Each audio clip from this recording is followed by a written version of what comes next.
Wow, it's hard to believe again to another night, and we're excited about having Bible study. But again, this is non-traditional Bible study. Mean non-traditional by the fact that we are using people to help us who are applying the Word of God to use application. It's great to know the Word, but now how we're going to apply the Word. And here at Juniper, we're always looking at the holistic approach of trying to help empower the whole man. We have a young lady that I think I might know. You might. Yeah, at least once or twice I've met her. We have our own young adult pastor, Renee, Reverend Renee Robinson, my sweetheart, and everything else, all of that. Hey, honey, how you doing tonight? I'm doing fine tonight. How are you doing? All right. It's the only time I can say honey and be able to say it and smile and go from there. So tell me, what are your responsibilities here at the church? I know how long you've been here because we've both been here almost 10 years. Yeah. So I'm not going to name them all because Okay. I don't want to be here to stay at that question too long. But my main responsibilities are working with the young adults. Okay. And currently I'm also serving as the interim youth pastor. Okay. So those are my two main responsibilities, but I also help out with the women's ministry. Okay. So when you think about young adult youth, are we doing something different from them or for them, or I know we all come together, but are we trying to purposely do something special for the young adults and the youth? Yes, we are. So for the youth, we have probably a little bit more activities for them than we do for the young adults. But we had over the summer the Young Achievers program. We have youth church on second Sundays. We've had a youth conference this year. So we're trying to do a lot of different things for the youth here at the church. We did something Easter where the youth participated and came out and actually did a walkthrough of the final days of Christ, and the kids really enjoyed that. So and then I guess with the after school care program now, like you said, the summer program, and all that was free. Everything we do is free. Everything was free. And I guess, so is it the fact that we believe then that we've got to go out and reach the youth and we got to make a special effort to reach? What are your thoughts about that? We've got to spend time with them. You've got to get to know them first. In order to be able to work with the youth, you've got to build that relationship with them first. Okay. And that requires spending some time with them. So I was glad I had a chance to come over and volunteer this summer. Because I had an opportunity to work with some of the preschoolers and elementary school kids, and because normally I work with middle school and high schoolers. And so it was a great opportunity to get to know them, to bond with them, to talk with them. And many of them did come to our youth church. Wow. So that youth church, YD4C, Youth Desperate for Christ. And I guess, so the effort has to be, and you mentioned something about having a relationship with the youth. Yes, it's hard to do if you don't have a relationship with them because they won't open up to you. Okay. And so you have to have a relationship with them. And the youth ministry requires a lot of hands. So we do have some really good volunteers. We have people who are committed to working with the youth. Now we could use some more. As a matter of fact, I'm going to send something out soon asking for people who may want to volunteer with the youth. And we're going to have some training. Okay. And do those types of things to prepare people to work with the youth. But it is so important to give our kids a solid foundation. Right. Kids grow up, they go off to college, they may or may not go to church. But if they've got that foundation, it gives them something to hold on to. Absolutely. Something to come back to. And so even, of course, we've been here long enough to see them go from youth church off to college and become young adults. Absolutely. And then have their own. And have their own kids. Right. So the thing that really excites me is seeing that even though they may not come to church every Sunday, they still know where their help comes from. If they need something, if they need someone to talk to, they know they can pick up the phone or call me, call you, call any of the youth people that work with them while they were youth. So we still have that relationship and bond, even though we may not see them every day, may not see them every Sunday.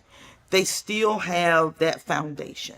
And youth today are totally different. Yes. Than when we came up.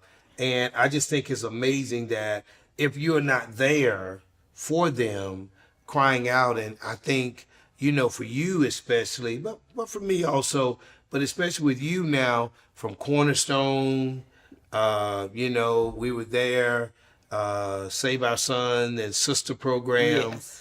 SOY with Save Bar. So when you look at it now, we're talking about almost 30 years Yes. of working with Somebody's the youth. old. I'm not sure who it is. Well, I don't know who that is, but it's one of us. Anyway, but it has been, and Yes. and we've been excited about that.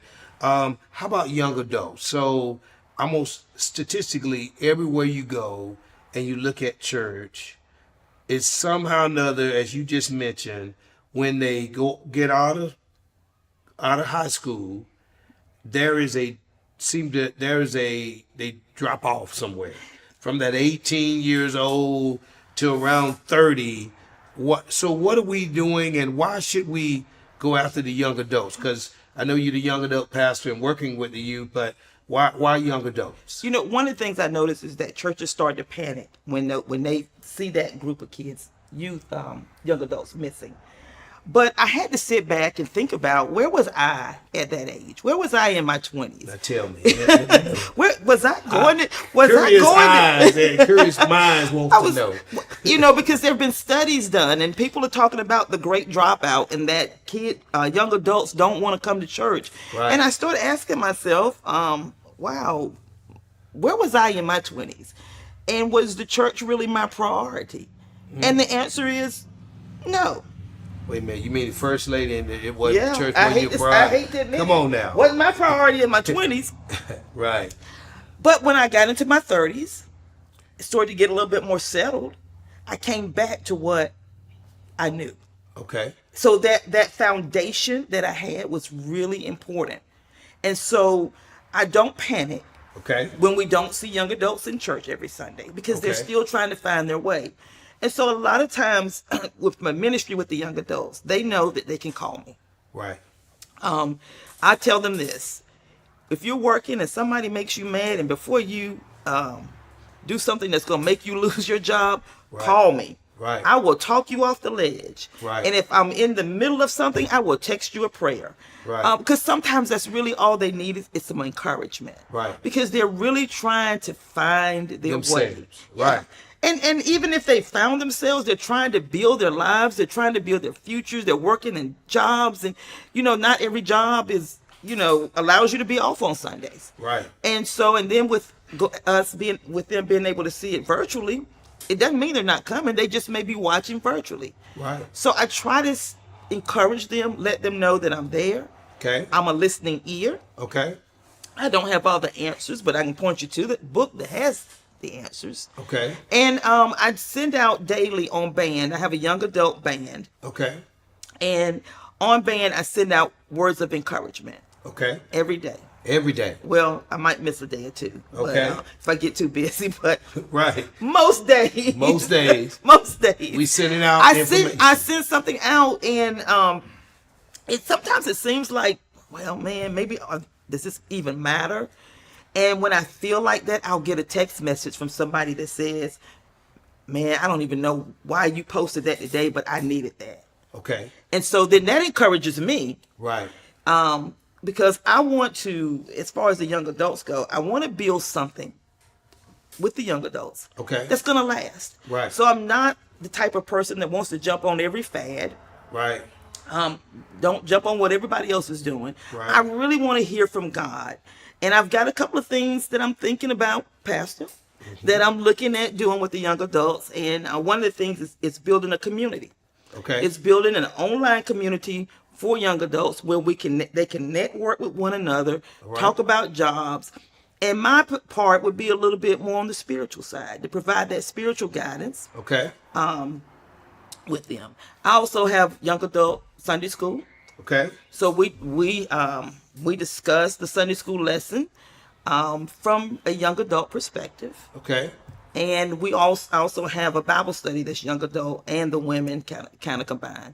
So we at least recognize that if we're going to have more youth and young adults, you've got to try to hear them, yes, and hear from them, yes, and give them a platform where we can hear their voice. yes, and don't judge them. Oh wow. We can't act like we never made mistakes or did things wrong. I always tell young adults this when I talk to them: if you don't hold against me the stupid things I did when I was young, I won't hold things against you. Wow. So you did some stupid things. I bet we all have. Oh well, but I was pretty good. I don't know. I've talked to your mother. I'm not quite sure. Okay, let's move on now. Let's talk about some other things and go from there. So you talked about Bible study and other Christian education opportunities. How important is that? And I know you talked about it for the youth, is setting a foundation, because and I'll be honest, as mischievous as I was, it was the foundation that always, no matter where I went, I could only go so far. Right. And I guess that's what we're doing, and almost creating a non-judgmental zone. Yes. That we don't want to judge them, and not even going to ask them when they come, where you been. That is probably the worst thing you can ask somebody, because it's filled with a lot of presumptions that they don't want to come to church. You don't know their story. You don't know their situation. Absolutely. You don't know if they've had to work. You don't know if their kids have been sick. You don't know if it's easier for them to watch online with the things they have going on. So that's it. It just reeks of being judgmental. Okay. All they need to say is "good to see you." Absolutely. Give them a hug. Absolutely. Well, it's COVID, so pound them. Pound them and go from there. Absolutely. Yeah, encourage them. Absolutely. But the where you been, I think we need to leave that someplace else. Got it. So as we talked about empowerment, and we talked about from the high school, we also are working on helping them find their path. Yes.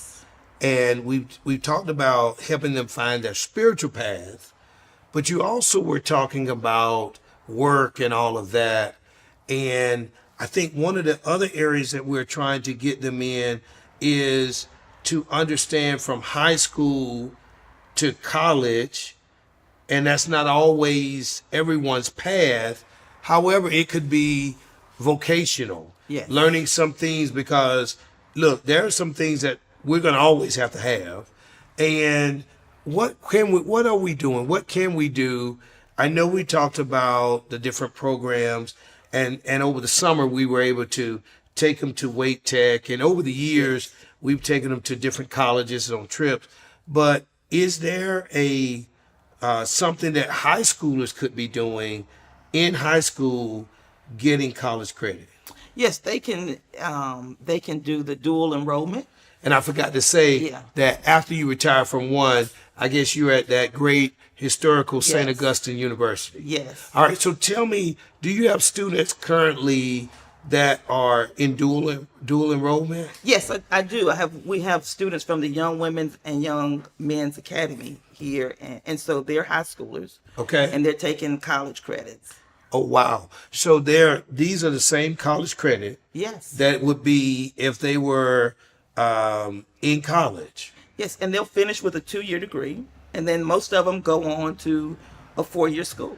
A 2-year degree in high school. Yes. So what I know it sounds good, but what are the advantages? I know it's obvious, but the obvious is it cuts the cost. Right. That's the obvious thing, but it also exposes them to being in a college setting. Okay. And the expectations of the professors, because there's a huge difference in expectations from maybe in high school and then what a college professor would expect from you. Oh, wow. So what we have to do then is try to point those who can and get there early. So is it their 11th and 12th grade year they can do it? Yes, their 11th and 12th grade year they can do it. And it's beautiful to watch them as they start that 11th grade year. They still have a little high school in them. Okay. And by the time they're seniors, you start to see that maturity.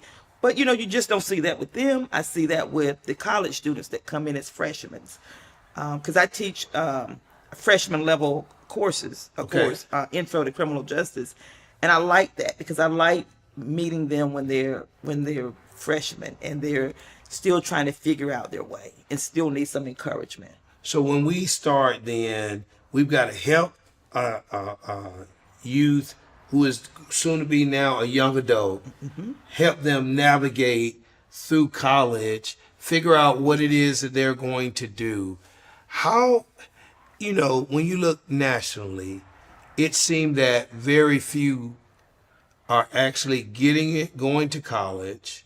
So let me back up before I even talk about college. What advice would you give to the parents as for them to start looking at a path for college? Is it in high school? Is it when should you start? Elementary school. As you know, I used to tell the kids just one thing: K through 12 is free. Maximize it. Wow. K through 12 is free. Maximize it, because that provides you the opportunity to have scholarships. Okay. So that you don't have to pay for school. Okay. And so parents need to start thinking in elementary school. Okay. You need to start thinking ahead.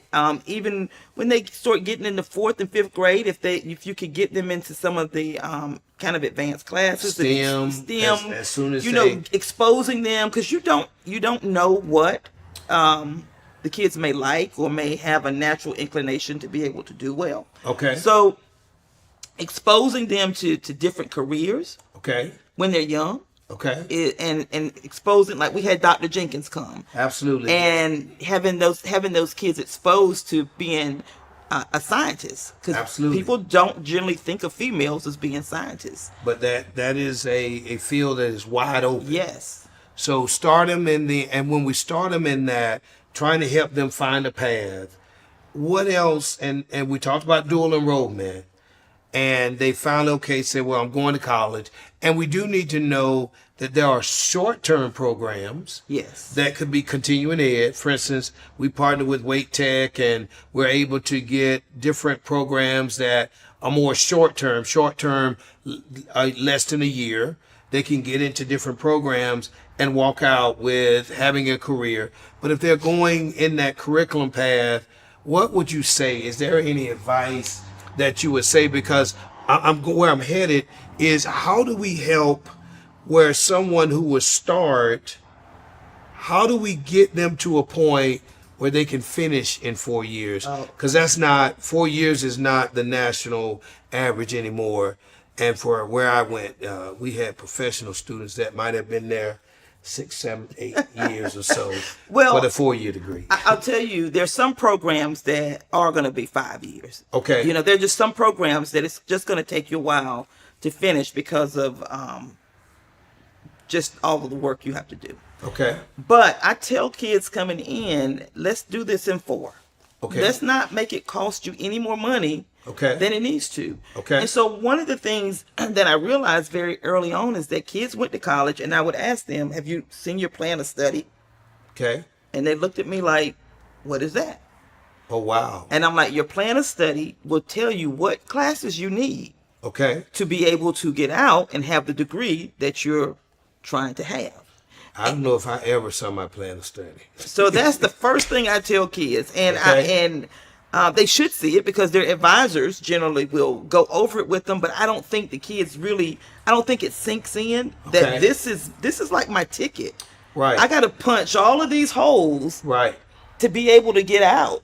And so what the plan of study then, in a sense, give you classes that you're going to have to take. And they give you some kind of model.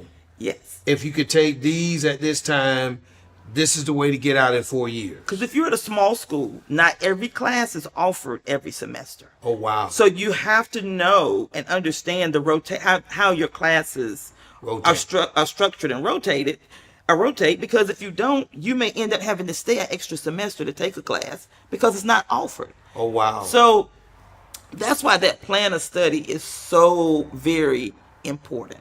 So what advice would you give someone then now, and even to parents? Because I know that parent really want the child finish in 4. And if they can finish in 3.5, get finished in 3.5. But what are some things, some strategies do you think can happen? One, obviously meet with the advisor, but what are some of the other things? I would think for freshmen, parents still need to have some level of engagement with their student. Okay. So you mean I can't just send them off, and it's over with? I think we kind of expect, they've gotten to the promised land because they're in college. Okay. And they're going to know how to navigate it. Okay. And that's not the case. Okay. I mean, I didn't know how to navigate college because I was first generation. Right. But now that I've navigated, I've helped my kids navigate college. Okay. And so if parents have never navigated, 2 down, 1 to go. 1 to go. Okay. So if you haven't, as a parent, don't let that embarrassment or your pride stand in the way of getting that child connected to someone that has walked that path. Okay. So that they can help your child. Right. Because they don't quite have it all together at 18 and 19. Right. And it's their first time away from home, and nobody's calling saying get up, right. and nobody's making them go to class. Right. So the parents still need to peek over the fence and make sure they're doing the things that they need to do. Absolutely. You don't have to be a helicopter. Absolutely. But you still need to kind of peep over the fence, see what they're doing, encourage them. Absolutely. Pray for them. Absolutely. And don't be a distraction. So how can a parent be a distractor? I've had students getting ready to walk into an exam, and I've had a parent call and say somebody had died. Right. And that I just told the student we'll just do it another day. I mean, because there's no way that student could take that exam. And so absolutely. if you know when your child's schedule, right, waiting that short period of time for them right. to take that exam and right. letting them know, right, could help. And even issues that you have going back at the house. Yes, and so they can't do anything about. Yes. But we gotta make sure we're not the distractor. Right. So parents have to make sure that you're not calling them back to do stuff, because that distracts them from their education. Wow. I guess one of the other things that I was thinking about also is making sure that we continuously support them. Yes. As much as we possibly can. And the support, as you said in the freshman, there is a form, FERPA. Yes. That, like HIPAA.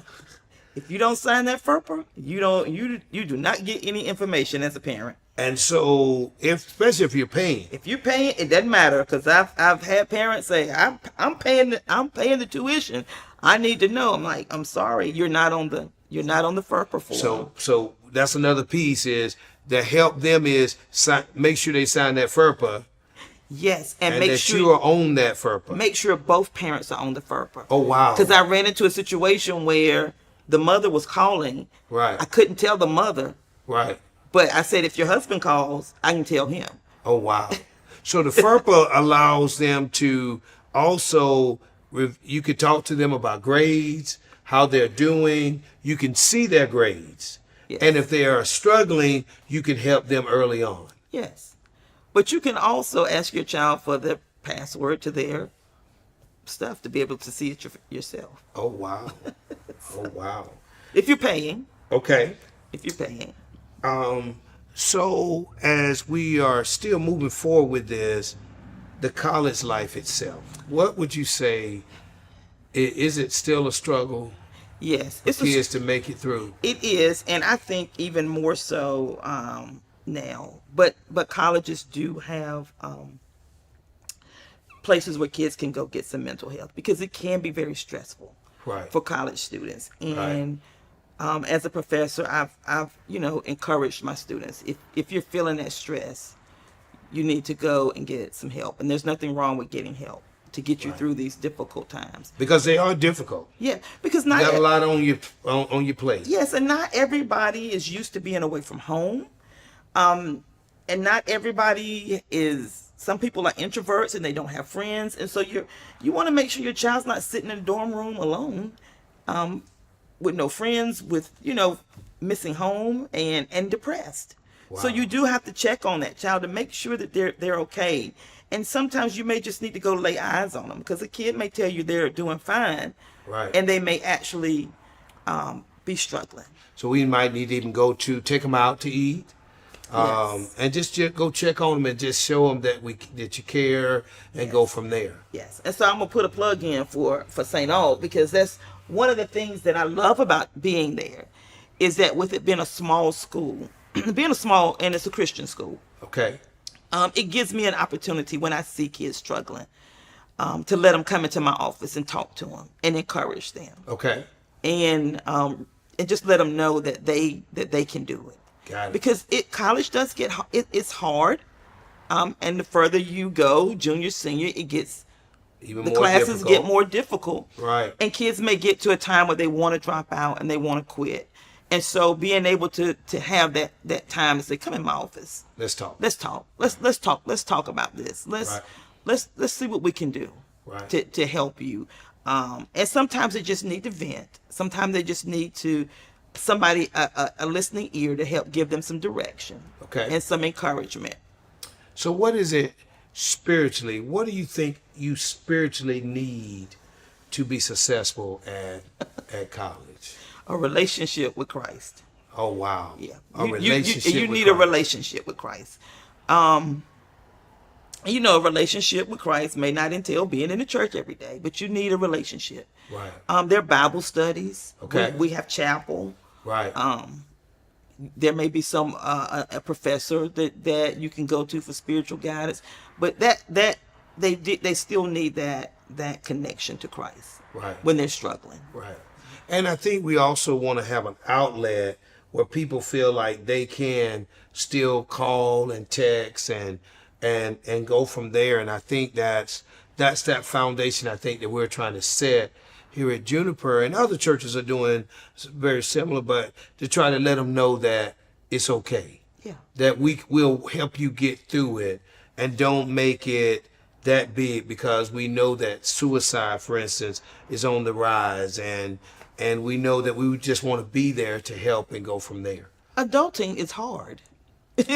Now you said adulting. That's becoming an big adult. Word. What is that? Becoming an adult, trying to live on your own.